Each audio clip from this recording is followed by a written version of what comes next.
His name is Jason Belmonte.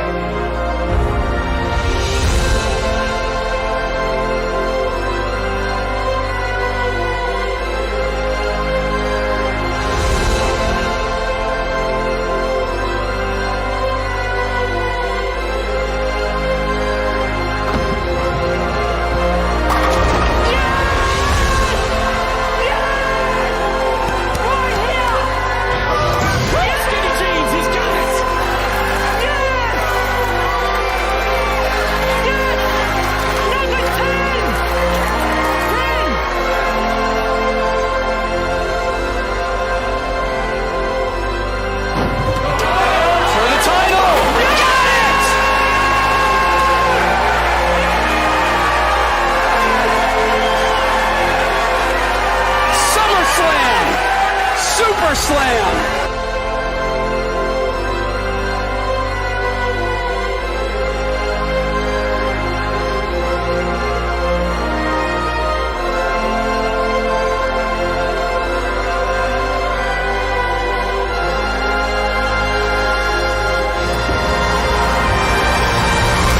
He's the greatest! He's the greatest!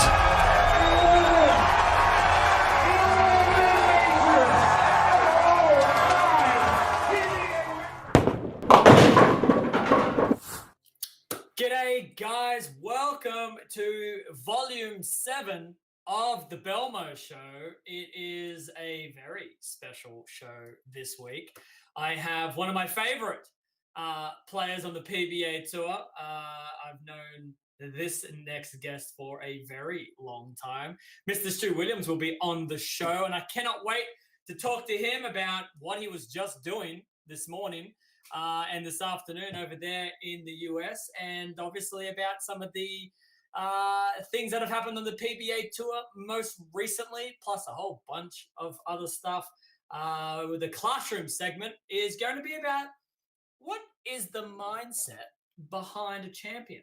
What are the things that a champion is thinking while on the approach or getting ready or even heading to the bowling center?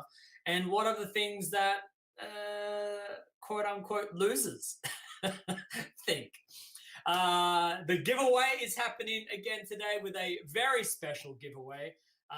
My special guest, Stu Williams, will be giving me to give to you guys a Beef and Barnsey t-shirt. If you don't know what Beef and Barnsey is, well, Stu Williams and I'm sure we'll get into that when we're talking, but that is his very own podcast with Hall of Famer Chris Barnes.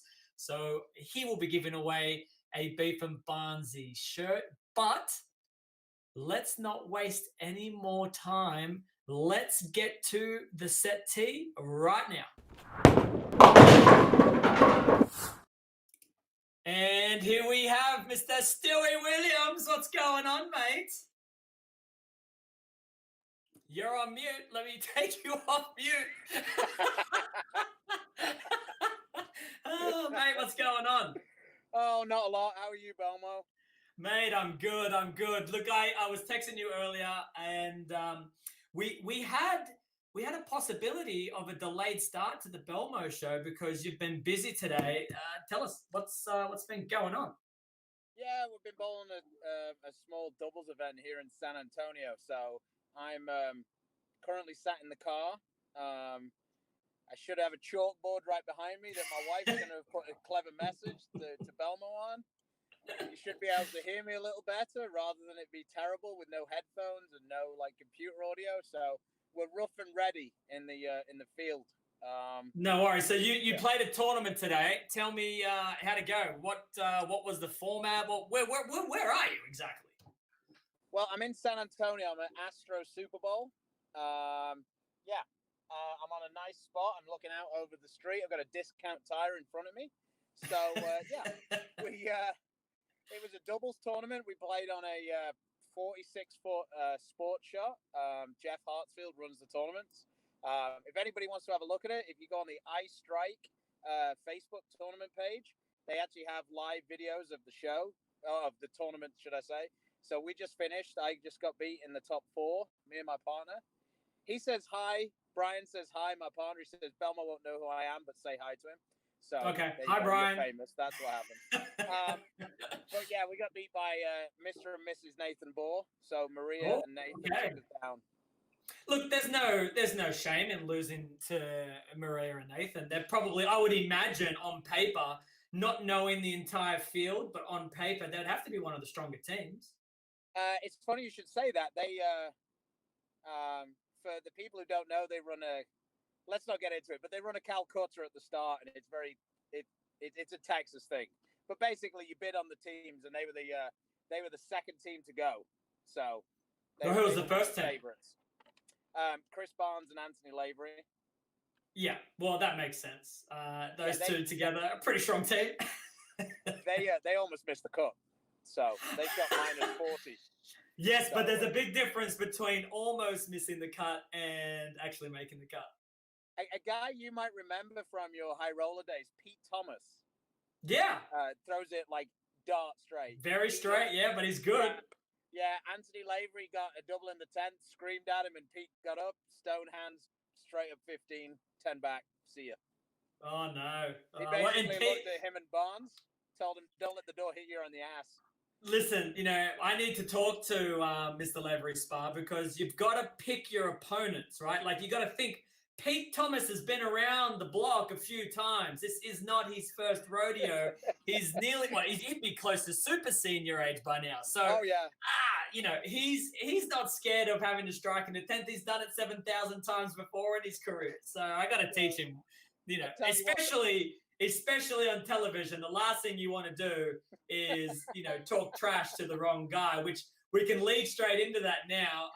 As you see, I'm proudly wearing my LAX jersey and or jumper. And the PBA League recently did a draft. Now, on your Beef and Barnsey show, you did a couple of mock drafts. But based on the actual draft, tell me, was it surprising? Was it actually, no, I think the league draft probably went the way that it probably should have? Or any thoughts? I think that the league draft was going, I think that the first few picks kind of went the way we thought it was going to go. Like, I don't necessarily agree that the order was the same we thought, but the first 5 or 6 guys was pretty much set in stone. And then I think the first shock, shall we say, was Jason Sterner going at 7. It's not that Jason's like, he's got 3 titles. He's a good bowler. It's just that, some of the younger guys who would younger guys in general have done really well in the PBA League. So we were a little shocked that Couch didn't look at one of the younger guys, like maybe Brad Miller or one of the Tangs. Darren Tang, not one of the Tangs, but Darren Tang. So that was where it first started to get a little strange. But then it kind of, the picks were kind of what you expected until late on. And then, Ildemaro and Zeke Bate. I don't know many people. We actually had Ildemaro picked in our mock draft 3, I think. We actually had that pick. But in general, I think that those last couple of picks were not necessarily what people thought they would be. No, and I agree with everything that you basically just said. And I think sometimes that draft, it's funny because you have this quite long lead up to the draft and you think, right, here's my list of names. You kind of circle the names that you're looking at and it almost feels easy. It's like, all right, these are my guys and this is how I'm going to build my team. And we'll just, we'll wait till it's our turn to pick. And then, every pick that goes through, there's, hang on a sec. I thought that guy was going to be gone by the time it came to me. And then your entire strategy is thrown out the door. You're texting frantically because obviously Andrew Kane, our manager, has a group chat with all of us. And my phone's going every 3 seconds because it's like, hey, and I agreed. It's like, I don't know who to pick now. Like, that was our guy. And they stole it. They stole that pick from us. But at the same time, I'm like, I look at the team that we have with the introduction to Patrick Gerard and obviously Anthony Lavery Spa, who we had last year. And I don't know about you, but I feel like that's a really solid team.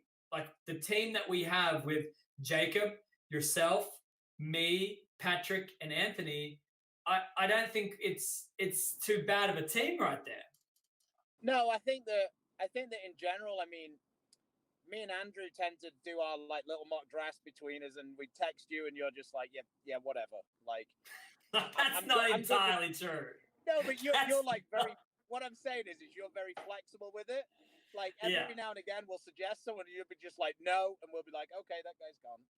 But I feel like in the past we've done quite a good job between like the three of us. I mean, it's a little difficult to take Jacob seriously when we ask him for his opinion because Jacob loves everybody. Yeah.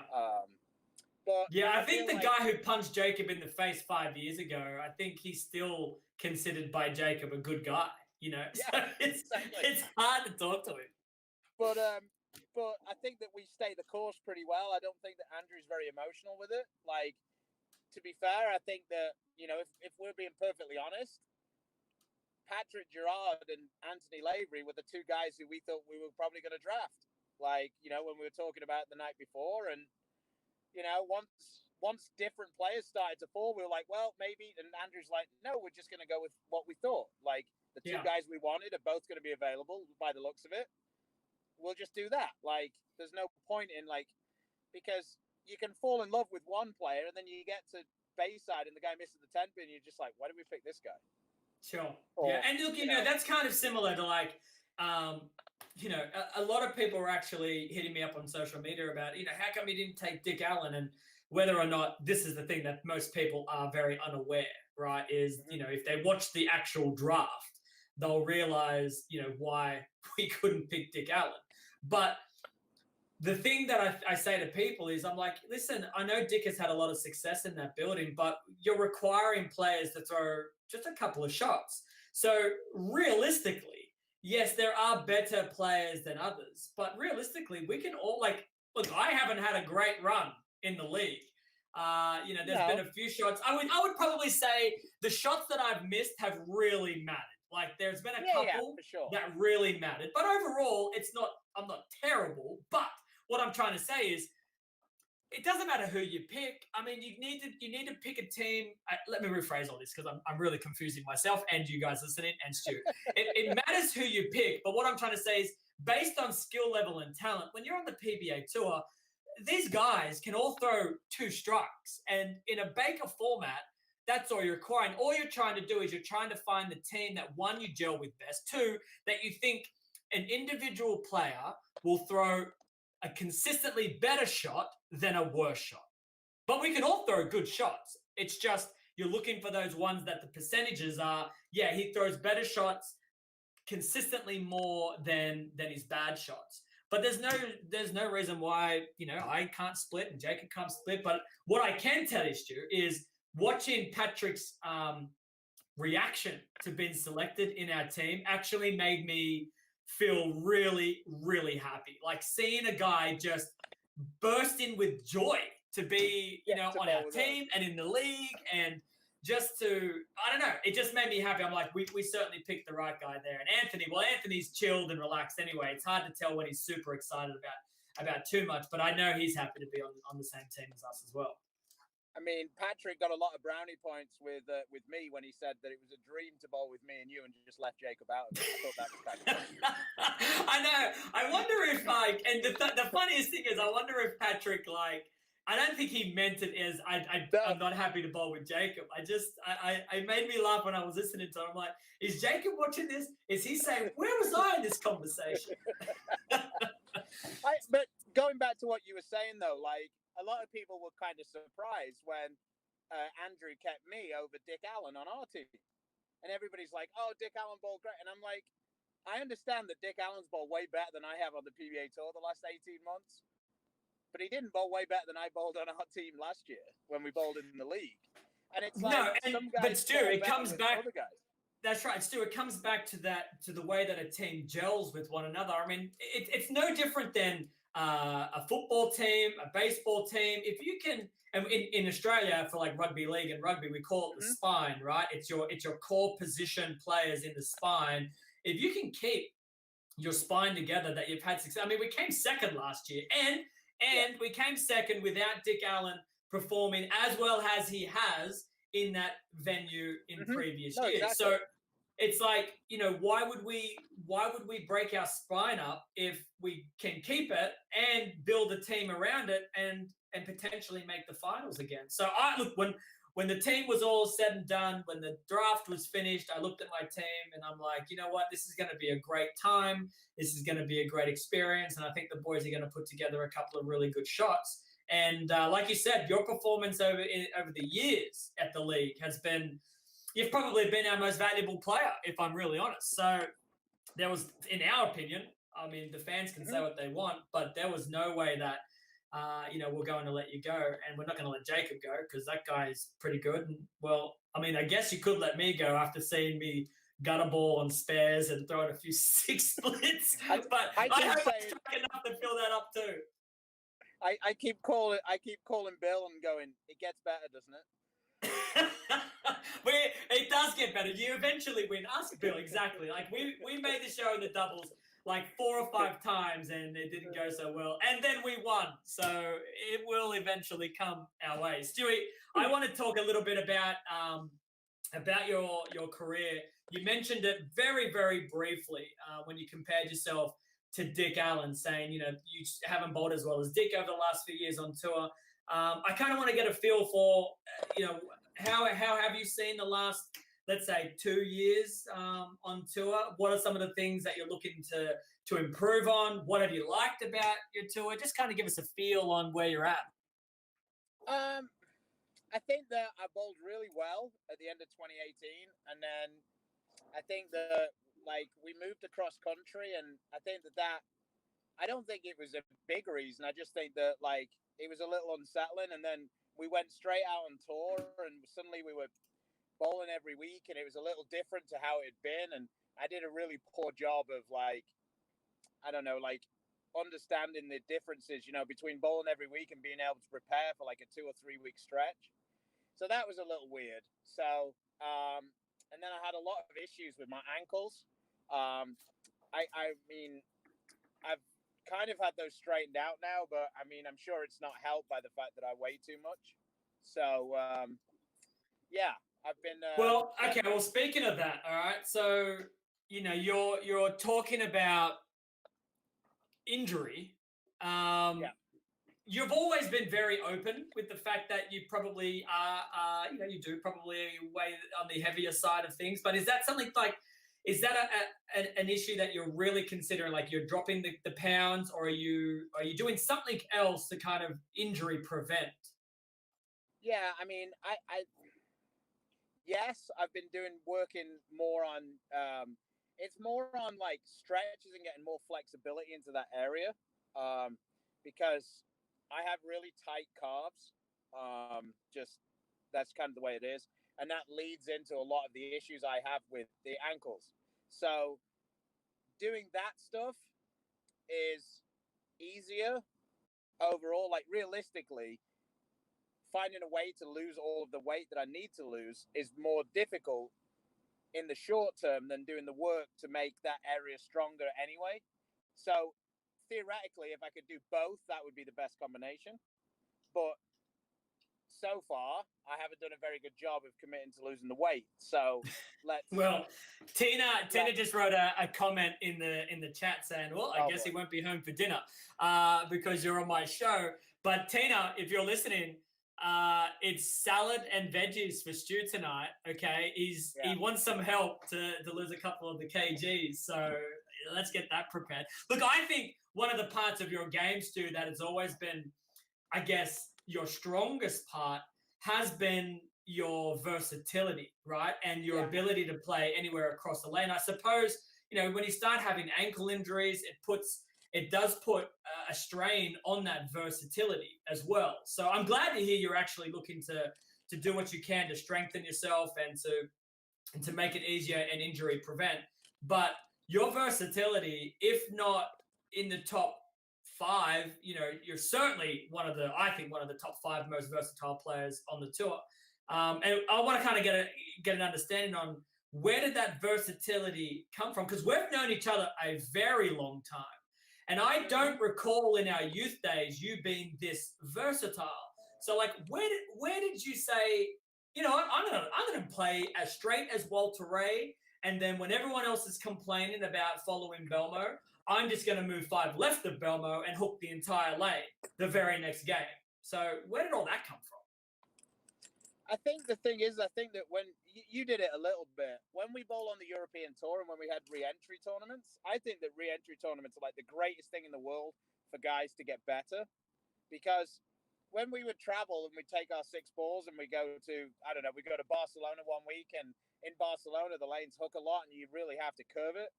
Well, if you couldn't do that, then you had to figure out how to do it, because you could re-enter and you could find ways to improve. And finding those conditions that you struggle on is really difficult to create that at home. But when you had the re-entry, you paid your money and you went and played the next squad and you had the same problem again. So I feel like that gave me a lot of feedback, like instant feedback over what I could do and couldn't do. And then I really like to practice. So when I found something that I couldn't do, then I just went and practiced it.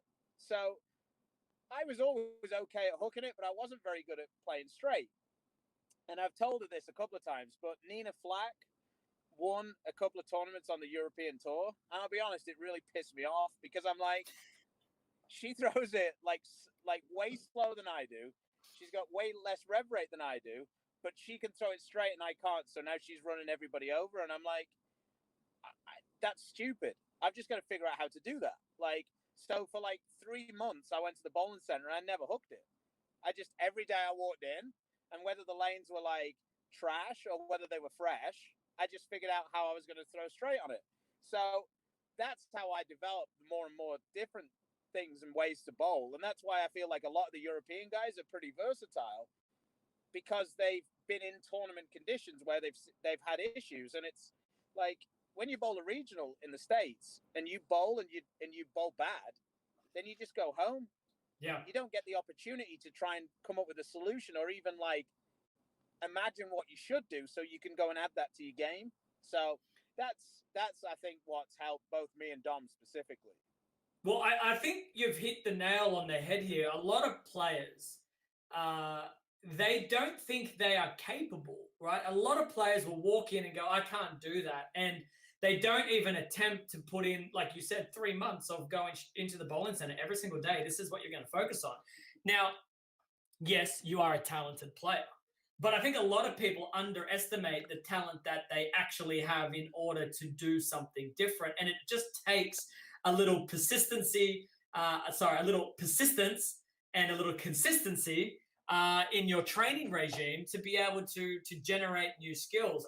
I agree with you. I think a lot of people don't put in enough time to develop new skills, but also be aware that this is not going to be a walk in the park. I'm going to have to take some extra time while I'm at the practice lanes, not just my customary half hour, maybe hour. It's putting in the extra half hour, extra hour when developing a new skill. But I love listening to that. I love that you just saw something and you said, well, this is nonsense. I can't do this and I need to be able to do this. So I'm just going to learn how to do it. And you naturally just develop little tricks, naturally think all the practice that you've done, and you work something out with your release and you're like, hold on a sec, that actually works. I'm going to try and do that again and get really good at that. And yes, you and Dom specifically have certainly become known on the PBA Tour as versatility icons, I think. I mean, there isn't too many weeks that I see you guys not being able to play the part of the lane, and that's why you're having a bad week. There might be another reason, but it's not because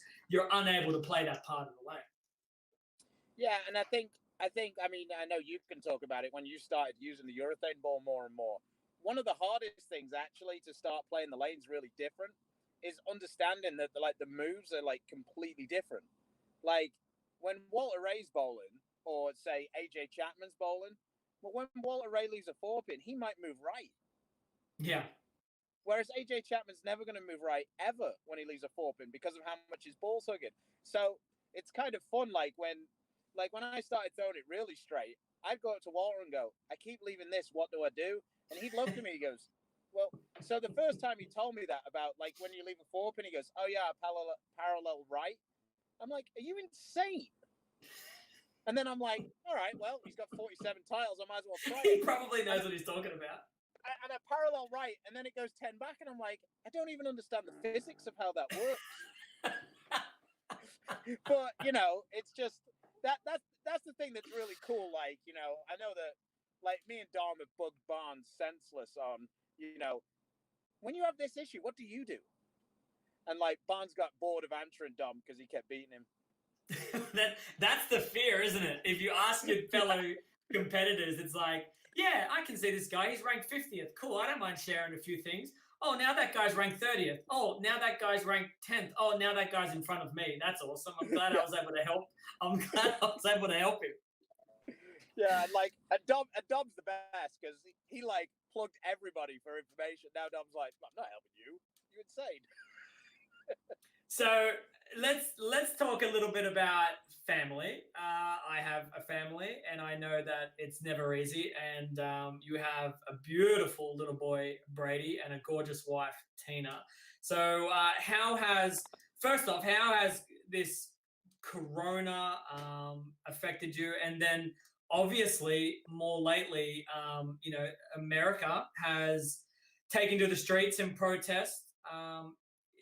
Is that stuff happening near you? What's the vibe for you over there as an Englishman in the US through both Corona and and what's happening on a more, I guess, intimate level with the terrible murder of a black man? Yeah, I mean, to start with the whole family thing, Tina, I think, is getting to the point now where she's kind of annoyed that I'm at home. We always get to that stage. It's not usually this long, you see. So usually, like when we'd have a month break or something, she'd be like, at some point in the day, she'd be like, seriously, do you not have a tournament to go to? We need this to be different.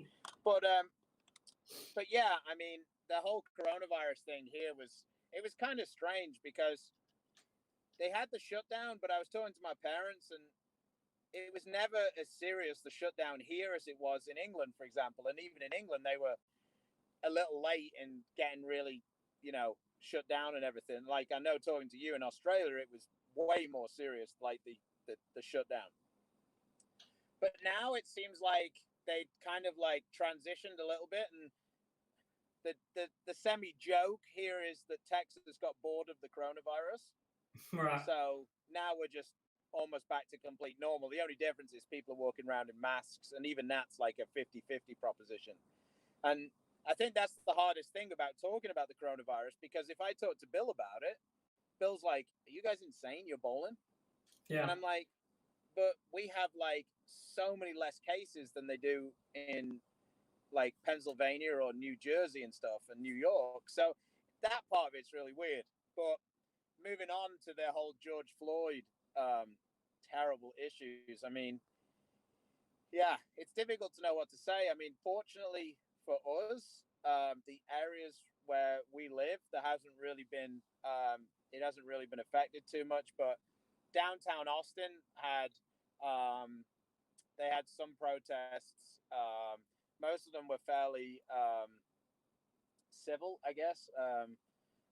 I don't think there was too much police incident, but I mean, when you see some of the things on the news, and in the States, it's really difficult to process the news because you can almost watch the same pictures and there's two different sets of headlines. So it's really difficult to know, what, not necessarily what's right or what's wrong, but just understanding the whole process. And like, I think that really for the as a white guy here in the States, I think it's really important that we try to listen and understand more than spout an opinion one way or the other, because it really doesn't affect me in the same way. And the fact that that's the way it is it's terrible. But there isn't really, I don't think it's necessarily helpful when people try to downplay those issues, because it's clearly a major issue that isn't really affecting me personally. So yeah, it's really difficult to know what the best things to say and do are. Well, exactly.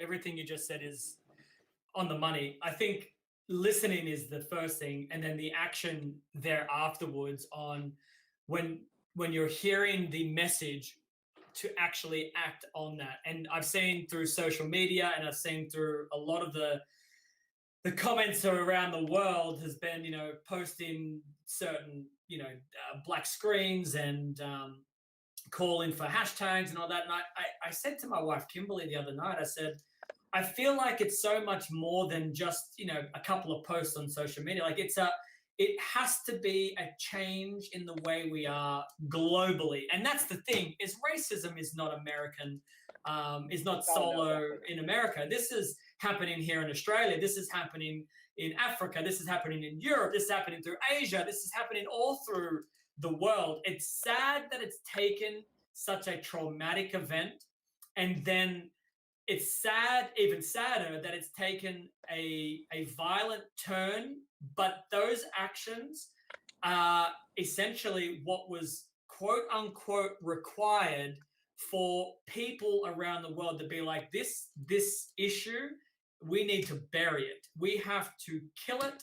It needs to be starting now, and we need to look at one another as equals. It's a really tough thing. I didn't intend this podcast to go down this road, but I think it's important, Stu. I really do. I think that we have a responsibility as decent human beings to see inequities and to see, poverty and to see hardships and be like, hold on, you're experiencing a lot of these things for no other reason other than, the color of your skin or your ethnicity. So I hope that your country, right, well, I say your country because, well, you live there now, but I hope America listens, answers these questions, makes changes, and I want all this to start now, right? And not to prolong the violent acts that are happening. You don't want the law enforcement to feel threatened. You don't want your community to feel threatened. And you certainly don't want, the rest of the world to start dividing themselves between, police bad or police good, or, white people good, black people bad. It's the wrong way to go about life. So we'll leave it there. We can probably talk about it on its own for a really long time. And I just want everyone out there to know that if you just treat people the way that you want to be treated, then life in the world is a better place. All right, let's move on. Stewie, I want to actually ask you a big question about the Beef and Barnsey show, okay? So you have started a podcast with Hall of Famer Chris Barnes. I watch it every episode. Every time you guys go live a little bit early for me to be watching it live, so I watch the replay back. It's been a great show. I want to know two things. One, how does the Beef and Barnsey show start? How did it start? And two, where can people watch you like I watch you? So let's do the easy question. You can watch us on Facebook at Beef and Barnsey. Well, Facebook.com/Beef and Barnsey. We're on YouTube. We've got a YouTube page as well, which is Beef and Barnsey. We've got an Instagram page, which surprisingly is Beef and Barnsey. And then we've also got Twitter, which is Beef and Barnsey. So we did that, and it was funny, actually. I did all of these things, and I really focused in. I've talked to you a little bit about it. I found a guy online, Dan Fleischman. He's a really smart dude. So I started following a bunch of what he was doing, and like the advice that he was giving people with social media and stuff. And probably most of it didn't apply to me because he was talking about accounts with like 1 million followers and stuff. But theoretically, this was his ways of what you should do and the best process and everything. So I did a Facebook Live right at the start of this whole thing, and like it was fine, and I had a bit of fun with it. And then I saw an article online that said that you could do Facebook Live with two people. Like you could, like, pretty much how you're doing with your Instagram, where you invite, the fans in or whatever.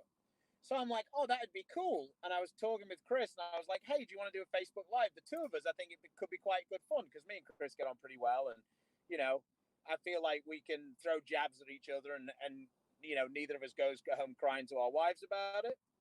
So we're set up. We're all good. We go, all right, Chris, we'll go live on your page. You've got like 30,000 followers or whatever. It'll be better. And then you just bring me in and we'll be on and we can chat to each other. Well, I guess at the time, Facebook, the article I read, Facebook had disabled that function. So Chris is live and he's looking over his glasses like this at the screen and he like gets a debacle. So Tina says, well, why don't you FaceTime him and then he can put...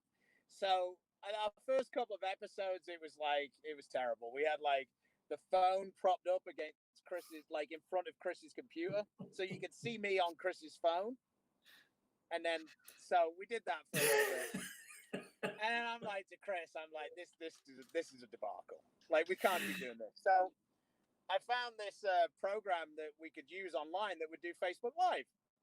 So if you see some of the Facebook Lives and the guys are cheap, you'll see a nice little StreamYard logo right in the top corner. Well, that's what, like, suddenly the entire bowling industry is using StreamYard, and they're using it because of me, Chris.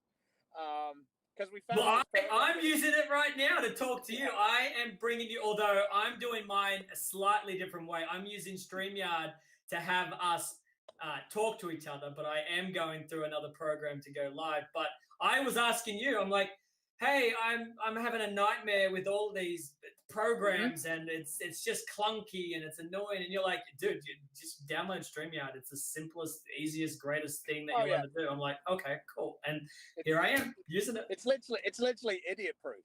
Like, yeah, and so this is no advert for StreamYard.com, by the way. Although Stewie, you should, if anyone is interested in using streaming like this, Stewie's got a promo code, and you can use Stewie's promo code.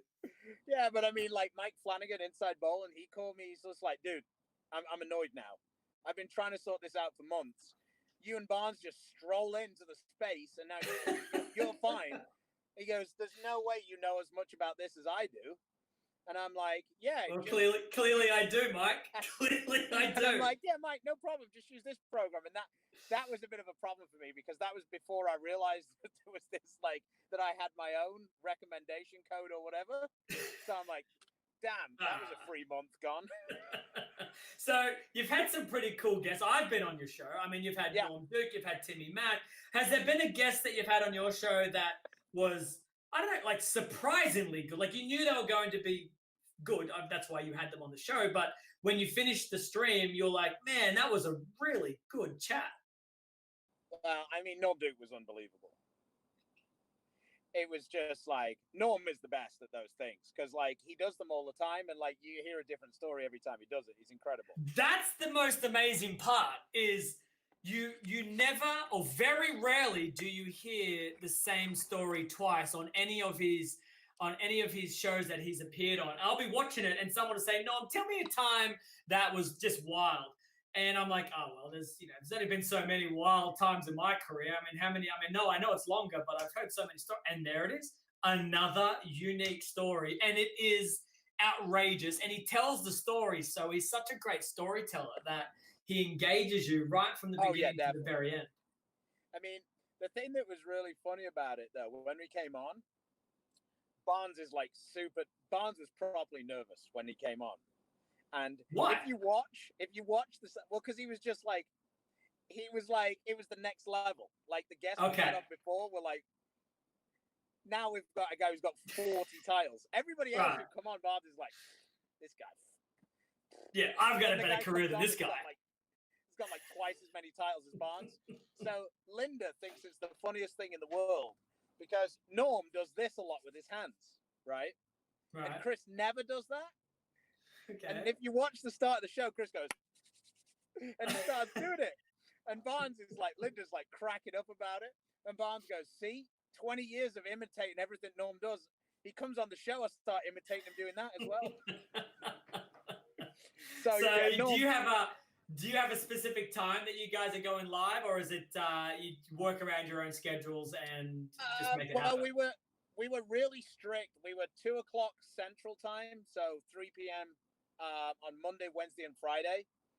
but now life is starting to get in the way a little bit more. So, and also we're like at that point where I'm thinking that we're going to start trying to change the schedule into more of a after work situation, because it seems like that time slot isn't as good as it was before because a lot of people are now back to work. Out of the house. Absolutely. So, yeah, I mean, for us, especially for me, we've got a lot of fans in Europe. And like, of course, because Chris has been over so many times for the Weber Cup. So we're trying to find a happy medium, I think, on a time that might be a little bit later. But we're on tomorrow at 2 p.m. We've got Mika Korvuniemi. Oh. So that'll be quite an interesting conversation. I mean, Mika's English, I think it plateaued about 20 years ago. It got good, like in terms of from where he was, it got good, and then I feel like it just stayed there for the next 20 years as well. Yeah, I mean, I think that's going to be a bit like when you came on our show and Chris just sat in the background and didn't need to say anything. I think that I'm just going to go, hey, Mika, remember that time you let me win by missing the 10 pin? And then I'm going to duck. and then Chris is going to get to, have a bit of fun with him. So I think that's the cool thing. Like me and Chris, like Chris especially, he's able to sit back and when it's kind of my guest or somebody like me and you have a much more easy relationship than like you and Chris. Like it's not that you have a bad relationship, it's just me and you have those times, hey, remember that one time, and sure. Stuff like that. So I think the funniest one that we had though was when we had Timmy on, because we're like, hey Tim, how's it going?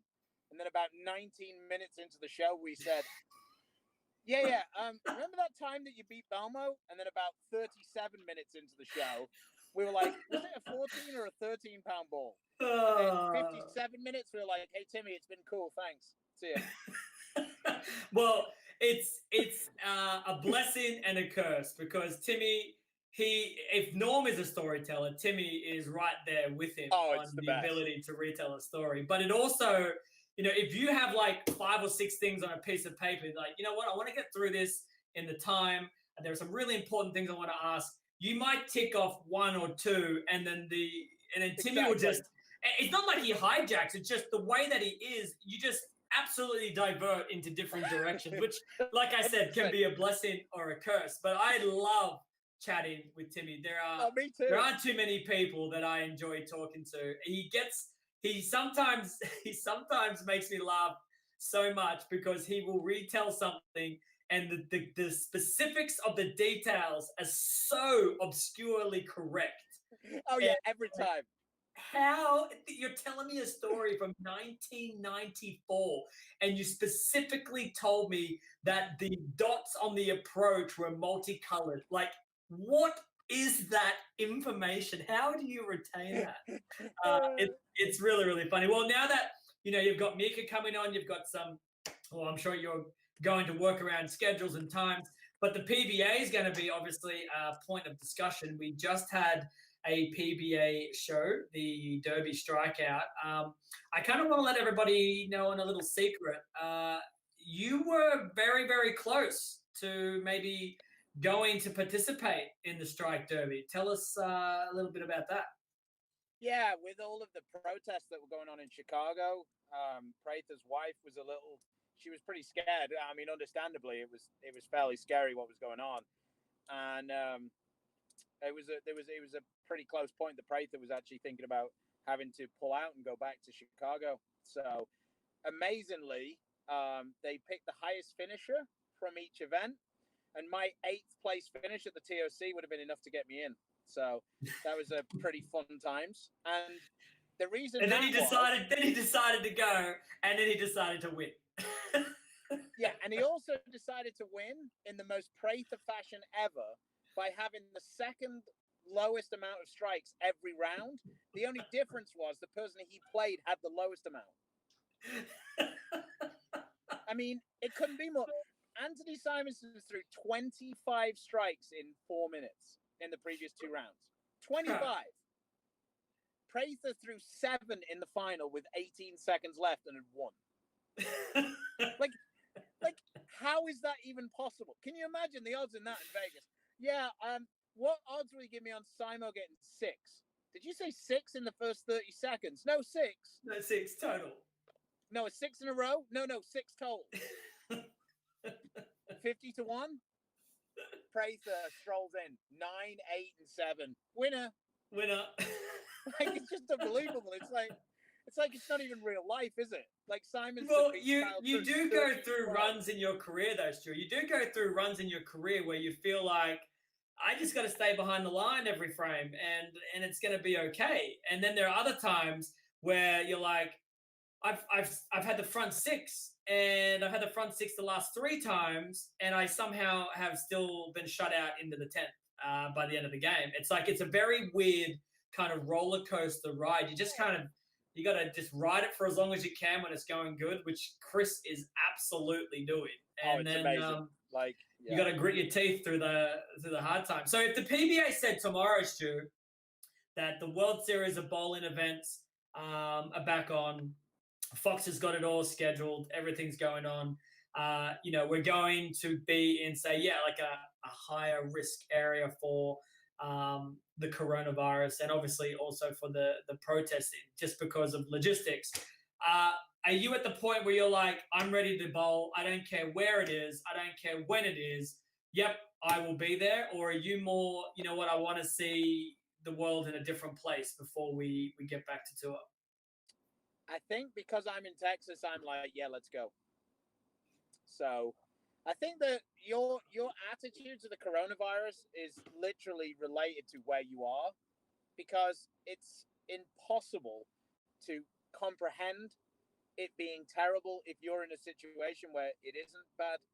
I don't know if from your point of view, if you kind of get that, but like for me, we're bowling tournaments now, like, just local tournaments, but still.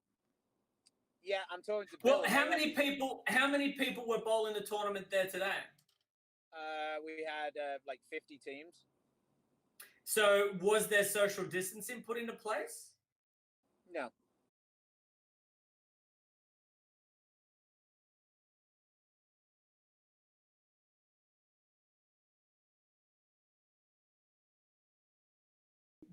Kind of exciting. I was just saying goodbye to you, actually. And I'm not entirely sure if that part of the recording went, but Beef and Barnsey are giving us a T-shirt to go. So if I'm repeating myself because the stream came up prior to me saying that, we had a blackout where my stream is being hosted. So apologies, but there's not much we can really do when can't make it up, can you? No, I mean, it's not like I can just zap my fingers and make the internet turn on when we're in a blackout. But you guys are giving away a Beef and Barnsey shirt for the giveaway, which is awesome. Stewie, thank you very much. My apologies to Tina for having you come in home late for dinner. I don't want her to be mad. Okay, veggies so say sorry. Yeah, veggie salad and fruit. Attaboy. Looking forward to repping the LAX. I hit the wrong side of my chest. The LAX team with you. Really enjoy your shows, Beef and Barnsey. Check them out, ladies and gentlemen. Facebook, Beef and Barnsey. Instagram at Beef and Barnsey. Twitter at Beef and Barnsey. YouTube at Beef and Barnsey. That's the one I want you to subscribe. Hit the subscribe. That's right. Subscribe there. Absolutely. Subscribe to YouTube. It's not that difficult. Beef and Barnsey. That's all you need to know, and you'll find them. I can't imagine there being anyone else out there called Beef and Barnsey. So you should be pretty unique. Yeah. And they can even check out the episode with you is on there on our YouTube. Yeah. You know what? That's exactly what I'm going to do, because I'm going to go back to the Beef and Barnsey YouTube page. I'm going to subscribe.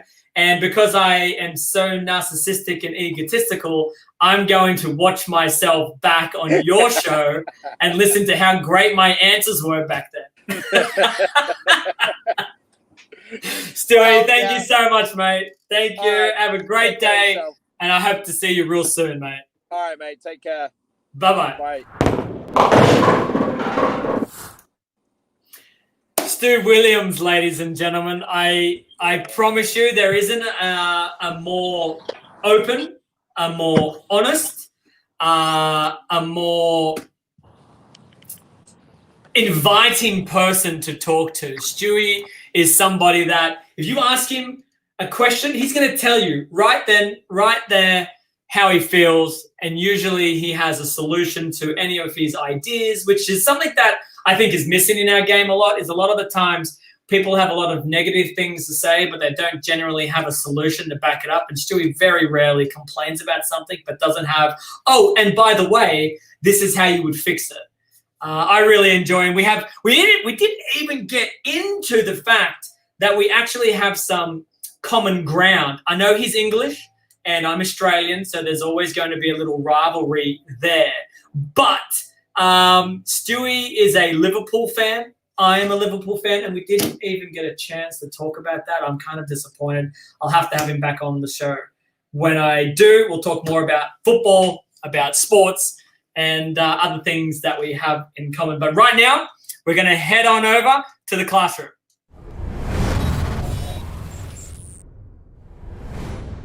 So the classroom, as always, sponsored by my friends at stormbowling.com. For any of the latest and greatest bowling balls in the world, check out their website. And this week, my lesson is about the mindset. It's about what should you be thinking before you walk into a bowling center, when you're in the bowling center, and while you're actually bowling. I think this is a key that a lot of people have missed over their careers. And you can apply this, I suppose, to anything in your life. But the mindset of a champion is very, very different to that of, I said earlier in the intro, of a loser. And at the end of the day, that is the definition between those that win and everyone else are losers. They do not win. I mean that not in the instance of, you're a loser, you're a terrible person, you're a loser, that type of loser, just that you didn't win. So what is the differences? Well, the very first thing is when you wake up. I know we're going all the way back to the beginning of the day, but that's exactly when a champion starts thinking these things. He wakes up, he knows what's about to happen today. In this scenario, we're talking about competing in a bowling tournament. And from the very first moment, he's already thinking about the positive strategies he's going to implement. He's going to have a belief in himself to start the day. When you head into the bowling center, the very first thing that a champion is going to do is he's going to be prepared. So all of his equipment will be ready all hers equipment will be ready. There is more strategy in understanding lane play, what your idea is going to be out in the lanes. But here is where the champion truly separates himself, is when he's on the approach, when the ball is in his or her hand, there is never doubt. Never. You can never hesitate with a decision. And the champions that I've come across in my career, things that I've learned from them, I have understood that you must truly believe that what you are about to do is the correct thing. Now, it may not be the right decision. You may be using the wrong ball and you may be in the wrong part of the lane, but that's irrelevant to the process of your thoughts prior to throwing the ball. You have to truly say to yourself, I'm standing in the right part of the lane, I'm using the right ball, and I'm going to make a good shot. If it doesn't work out, you adjust. But if you get up there and you start hesitating, wondering if you are doing the right thing, you throw the ball with that hesitation. You throw the ball with that doubt. Very rarely will you execute a good shot having those two things in the back of your mind, questioning yourself. So you have to believe that what you're doing is right. The second and probably the most important part is you have to convince yourself you're going to win. It doesn't matter what position you are on the leaderboard. It doesn't matter who's in the field. You have to convince yourself that you are here and you have the potential to win. Now, I know a lot of people are probably listening to this and saying, yeah, but what about the reality? What about the expectation versus reality? Like, I'm not going to win these tournaments that I compete in. My average is far lower, and I hear you. it's not about necessarily actually winning. It's about the thought or the belief that you're going to do better than you actually think you're capable of doing, that you think you're capable. You have to convince yourself, no, I'm capable far beyond what I think I can do. And you may have different goals. It may not be to win. It may be to make the cut. It may be to, make all of your spares, whatever it might be. The point is, if you walk onto the approach and you don't think you're capable of more than what your goal is, then as far as I'm concerned, I always feel like you're not setting the bar high enough. You have to have that belief that you're capable of, in my case, winning every single time I put on the shoes. In your case, you make whatever goal it is what you want. But I think if you go in there thinking you're going to win, believing that you're going to win, that you have the confidence to throw your delivery perfectly, it helps so much in the long term of your performance in that tournament, rather than going, I don't think it's going to be a great week. I hope I make the cut.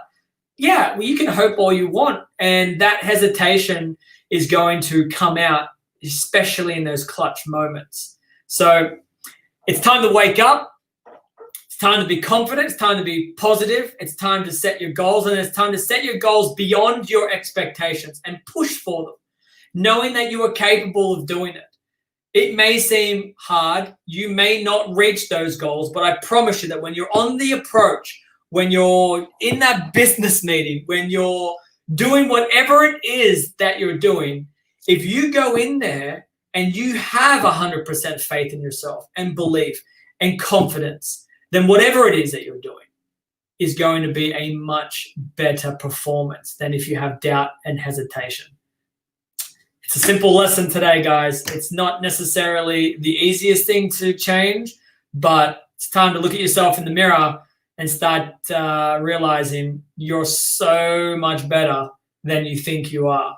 And I don't mean that in the arrogant way. I mean that in the, we're going to push ourselves to become a better version of ourselves. It is a fine line, I suppose, between arrogance and confidence. But in this instance, the greatest champions in any sport that I've met, from the NBA players to the football players to other bowlers, they walk out into their arena and they just know it's a good day. They're going to win, or they're going to have a great day on the lanes or on the court, whatever. It's time to start thinking like that. All right, guys. Well, I want to not go too much longer before we start giving away stuff. And, of course, this week we have the Beef and Barnsey T-shirt. So let's head over to the giveaway.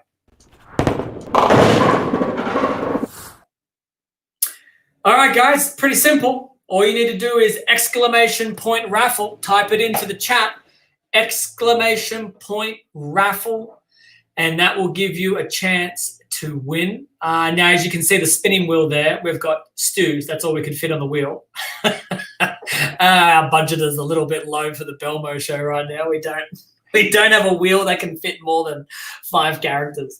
So we're going to spin it right now. You've got 1 minute and 30 seconds before the giveaway is out. Up. I was like in between up and out. So let's spin Stu's wheel, and the winner is going to be given a Beef and Barnsey T-shirt. And we'll get in contact with you, give you your details to Stu, and Stu will send off a Beef and Barnsey shirt in your size. What will it land on the spinning wheel? Will it land on Stu's, or Stu's? And there we have it. It's landed on Stu's. So it wasn't necessarily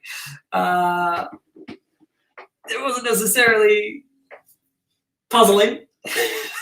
It's so stupid to spin it, but it's funny. It makes me laugh.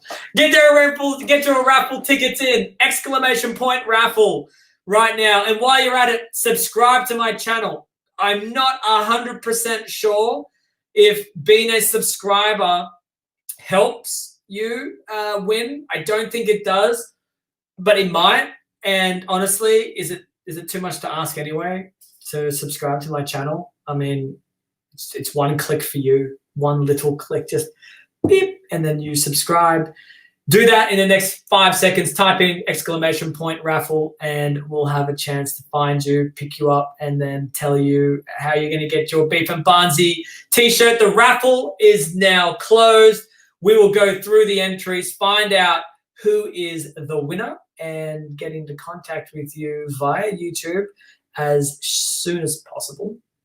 But that's it from the giveaway. Thank you to the Beef and Barnsey Show for the giveaway. Let's head back to the main screen.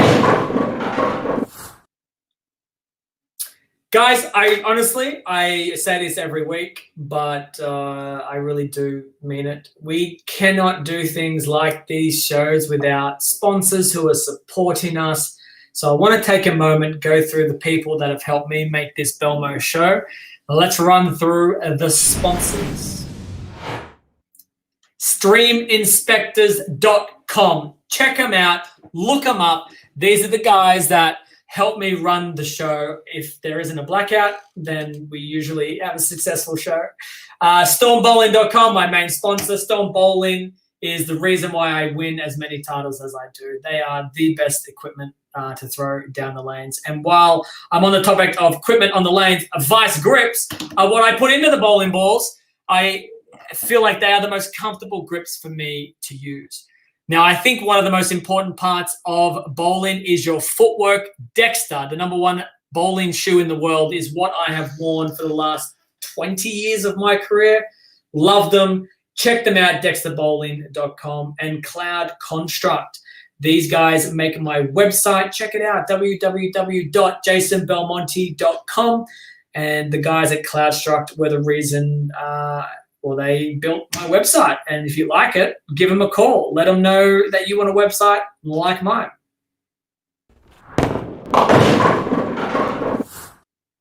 Well, that's it for the BELMO show today. I appreciate each and every one of you for tuning in. My apologies for the delay in the cut in the middle. That was out of our control. We did our very best. To be honest, I wasn't even sure we were going to come back online. So the guys at Stream Inspectors were able to get me back through a blackout, and we lost just a couple of minutes, which I think is pretty amazing in itself. So thank you again for tuning in. I hope you learned a little something in the classroom. Massive thank you to my guest this week, Stu Williams. I've said it maybe 73,000 times. Check them out. Beef and Barnsey Show. It kind of rolls off the tongue. Beef and Barnsey. Check them out across all the social platforms. Watch them live. They're a great podcast. Until the very next BELMO show, be good. Peace out, guys.